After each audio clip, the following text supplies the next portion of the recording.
Greetings, everybody, here and also in computer land. Well, happy Labor Day. Happy Labor Day weekend to everyone. May we celebrate all the workers of the world.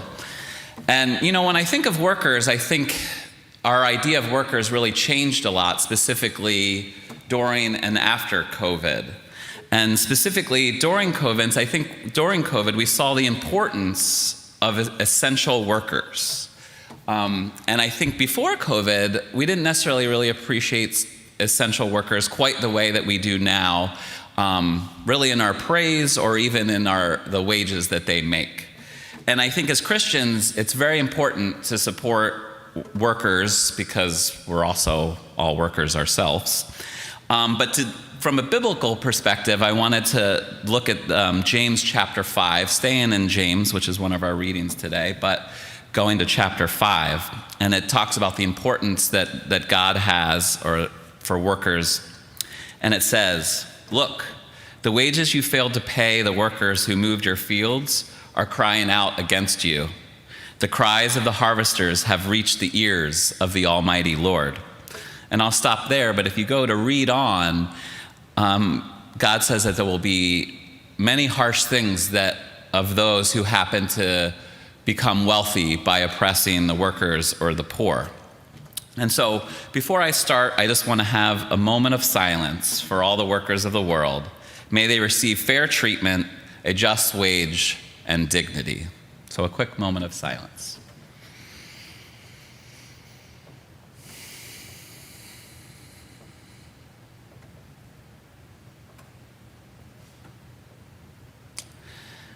Thank you. And since it was Labor Day, I thought it would be appropriate to talk about Labor Day. So Labor Day started, and it's not quite known by who, so there's two different people. Either it was Peter J. McGuire, a union leader who founded the United Brothers of Carpenters in 1881, or Matthew McGuire, a machinist and secretary of the Central Labor Union. One of these men suggested that the Central Labor Union be a celebration honoring American workers. So on September 5th, 1882, some 10,000 workers under the sponsorship of the Knights of Labor held a parade in New York City. So after researching that, I questioned myself and said, how did that become a federal holiday? And it became a federal holiday in the United States because of the Pullman strike of 1894, which is a widespread railroad strike and boycott that severely disrupted rail traffic in the Midwest.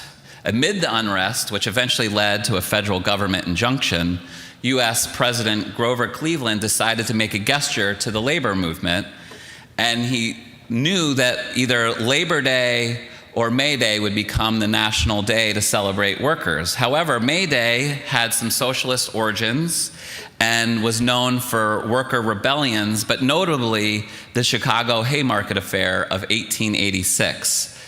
And it made it a little unacceptable for its radicalness.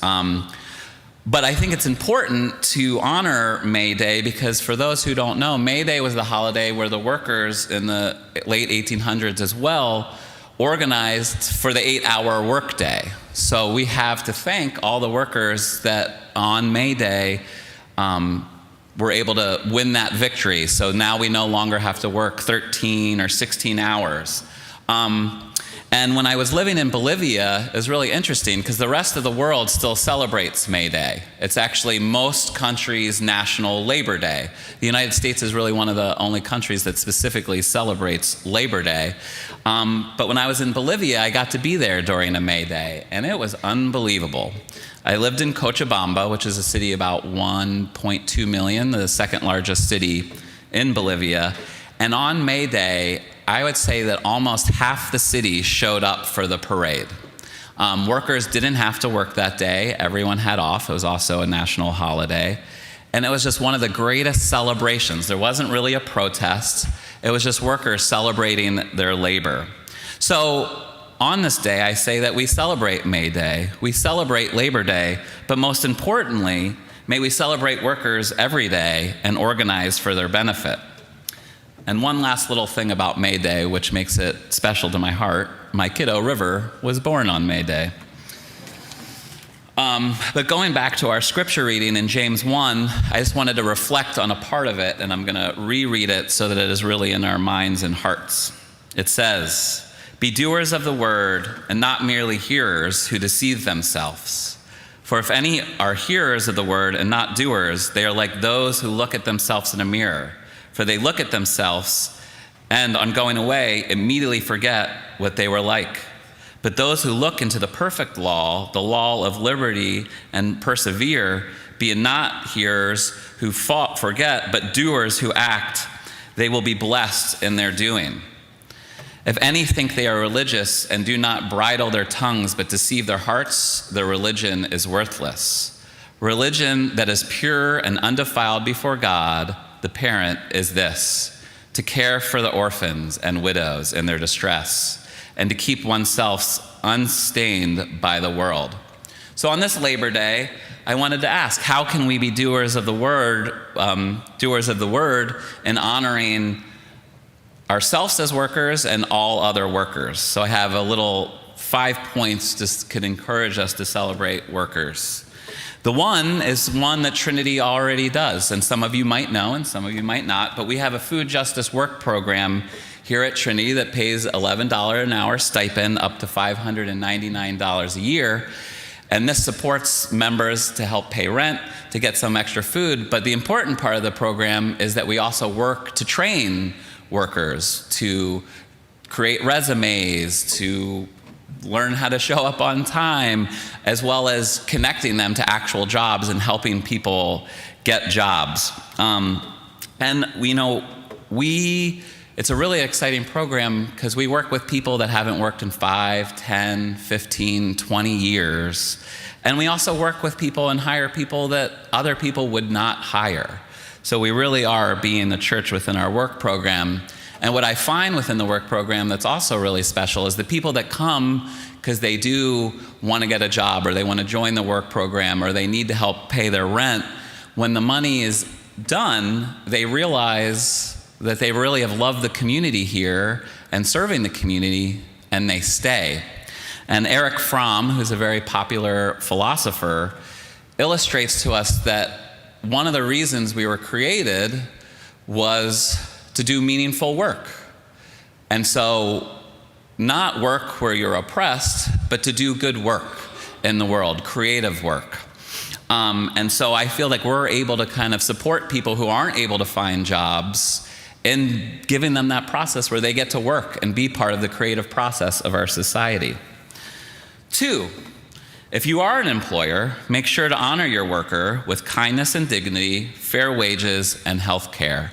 And this is kind of a current day parable, you may say, but 2 of my very good friends, Jay and Barbara, have a factory, and they wrap Ricola for the entirety of North America. And Jay's brother is a developmentally disabled person, and Jay has a real heart for that community and wants to see justice in that community. So this factory, he hired over 500 people that are developmentally disabled in various different levels of that process, and ends up paying them 8 times more than any other factory in the country. And to say more, and this is really kind of the part of a parable in heaven or something, every year, Jay is a drummer, I forgot to mention, but every year he has a Christmas party for the entire factory. And so here you have a place where developmentally disabled people aren't always celebrated, or you don't go to a club where you see hundreds of them dancing and having fun. And here you see all the workers dancing and celebrating. And so, as employers, I hope that we could look to Jay and that example of what it means to really honor our workers. This 3rd point, a little bit of a trigger warning. It's a little bit dark, but I feel it's important for us to, really understand how to support labor in our worker community. Is don't support corporations that support sweatshops. The phrase sweatshop was coined in 1850, meaning a factory or workshop where workers are treated unfairly. For example, by having low wages, working long hours, and living in poor conditions. Since 1850, immigrants have been flocking to work at sweatshops in cities like London, New York, and Paris. And today I wanted to focus on 3 different areas because there was so much to study, but Bangladesh, China, and New Jersey and New York, and just give you a few statistics of what sweatshops look like today. It is thought that there are about 1 million children ages 10 to 14 working as child laborers in Bangladesh, according to UNICEF. But the number is far higher when the age band is expanded, and they are making clothing in these factories. Young garment workers having to shower inside the factory due to workload, they eat, shower, and sleep in these factories. Also inside the factories, these garment workers work 6 to 6.5 days per week, from dawn to dusk, for minimum wage or lower. Also, most of these factories are at risk for fire accidents due to poor wiring and electrical safety standards and basic awareness. Children don't have time to go to school as they only get a half a day off each week. And in China, certain corporations that are local to this area, their practices in their sweatshops are so harsh, they had to put nets around their tall buildings because a lot of the workers were taking their own life because the working conditions were so poor, in which they also had to live and pay the corporation to live there. And I sometimes think when we think about sweatshops, we think about third world countries, or what we're supposed to call the global south. But there are also still sweatshops here in the United States, in New Jersey, New York, and Los Angeles. And Los Angeles has about 62,000 cutting and sewing operations alone, while New York and New Jersey area employs 30 to 40,000 garment workers. And the complication of sweatshops is very hard within our current global economy. And I have a quick story to tell from someone who's preached in this pulpit himself, Tony Campolo. And Tony, for those of you who don't know, started Urban Promise here in Camden. And he also started some schools also in Haiti.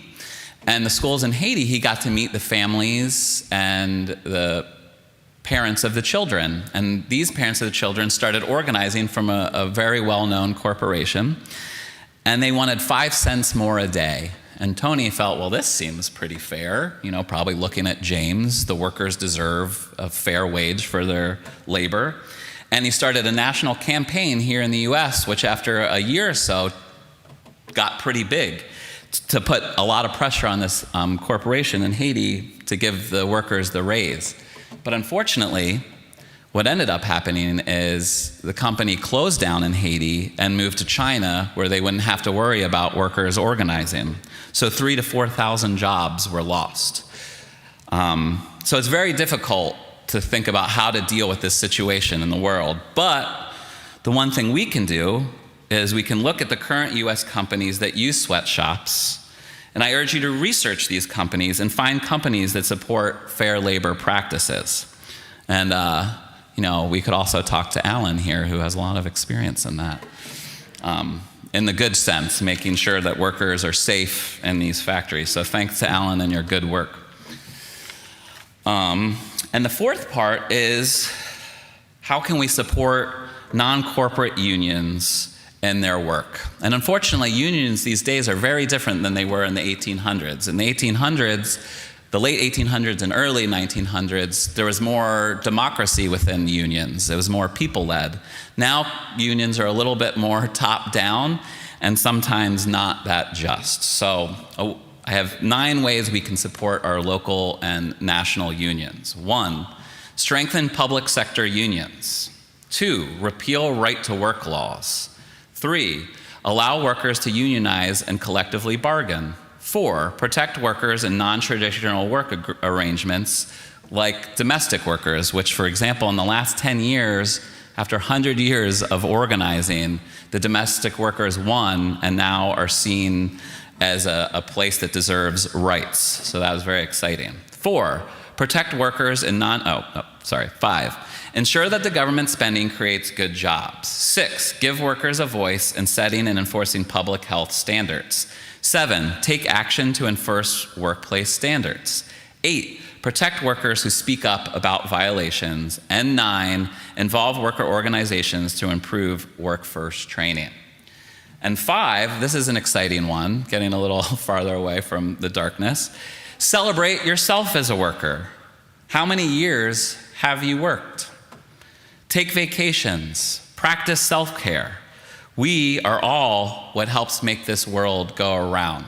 So take a time sometime today, get yourself a beverage, a water, a tea, and cheers yourself for all the work that you've done to help this world go around. And since it is the season of creation, I think it's important to reference Thomas Berry, who is a creation theologian, and he reminds us that the earth, that we are part of the earth, that we are connected to the earth. And, the struggle for national parks in this country is very interesting, and I'm really glad that we have these national parks. But one of the sad parts of the national park struggle is when national parks started, they had to forcibly remove the indigenous people from these national parks because they saw them as separate to nature. So the important thing is to remember that we are connected to nature. And so when we're in the season of creation, when we're celebrating the rivers, the oceans, the air, we also must celebrate ourselves as part of creation. So please take time to celebrate yourselves today. And in conclusion, I'm going to read one last part from our reading from Mark today, which was taken from Isaiah 29:13. This people honors me with their lips, but their hearts are far from me. In vain do they worship me, teaching human precepts as doctrines. You abandon the commandment of God and hold to human tradition. So, may we all honor God with our hearts and our actions. Thank you.